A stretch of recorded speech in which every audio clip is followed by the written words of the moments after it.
"This is a closed-door decision," my manager told me, lips curling into that smirk he wore whenever he thought he was untouchable.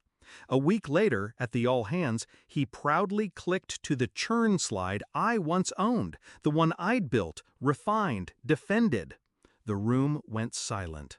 The CEO, seated in the front row, slowly turned, not to the screen, to him. Not with anger, with something worse. A look of pure, dawning horror. I still remember the first day I met him. Fresh promotion, new office, the title of manager freshly inked under his name. He was nervous, sweating under a suit that didn't quite fit. I taught him everything. How the metrics worked, how churn wasn't just numbers but stories, customers whispering why they were leaving, hidden inside the data if you knew where to look.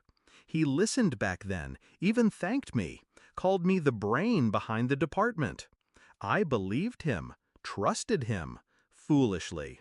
The first red flag was small, a report missing my byline, my formatting, my models, but his initials.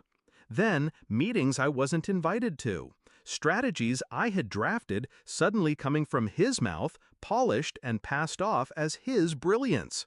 I confronted him once. He smiled, said, "It's not personal, it's politics." That's when I knew. He wasn't incompetent, he was erasing me. Piece by piece, slide by slide, he was building a castle on the bones of my work. I didn't rage, I didn't beg, I went quiet. Quiet people terrify men like him, though they never realize it in time. I started watching. What he stole, how he spoke, where the cracks showed. Because here's the truth, it's easy to copy the surface of my work, the fonts, the colors, the slide transitions. But the models, the churn predictions, they weren't just Excel sheets. They were living organisms, coded to evolve, encrypted with dependencies only I knew. To him, they looked like numbers. To me, they were a loaded gun. I prepared my exit the way a surgeon prepares an incision, clean, precise, inevitable. I knew the exact day of the all-hands. I knew he would stand there, preening in front of 300 employees, presenting my slides as his triumph. So I made a simple adjustment. A seed buried in the formulas, a dependency hidden beneath layers he'd never bothered to check. The slide would look perfect on his laptop, smooth curves, promising numbers. But the moment it hit the company projector, the real data would surface. No disguise, no edits. Raw churn, red, bleeding across the screen, and tied, in the metadata, to my login history. Proof it was my system, my design, my truth. All he had to do was click. The all-hands was theater. He strutted across the stage like a king. Click. Revenue growth. Applause. Click. Market expansion. More applause. Click. The churn slide. Silence. The screen filled with red. Attrition spikes, lost accounts, customer pain points spelled out in unflinching clarity. Numbers no board could ignore.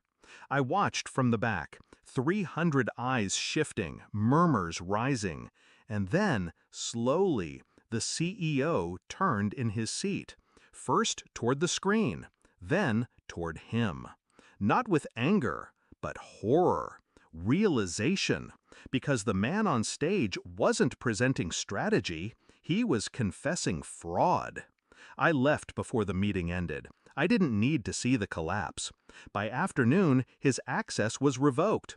By evening, word spread. Suspension pending investigation. The same colleagues who once praised his polish now whispered his name like a warning. He smirked at me once, thought betrayal was a game. But I don't play games. I build systems, and systems remember their maker. I walked out lighter than I had in years, not with bitterness, not even triumph, just clarity. He thought he had stolen my work, but the truth is simple.